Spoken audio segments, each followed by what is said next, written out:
This is the mild hybrid battery, lithium battery, 48 volts. So here guys, when you service, if there is fault, if the cutoff relay always switch on, so we need to remove this part.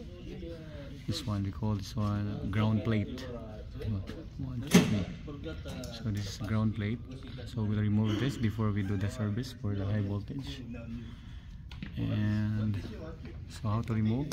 There's a cover. 1, 2, inside here 3, and inside we need to remove this wire also. On this 1, 2. Okay, and this one there is it use for the cooling system. Use a refrigerant for the to cool down the battery. So see, this is for the AC line. It's connected, and there is an expansion bulb. Use electronic expansion bulb inside. So this is for 690 model.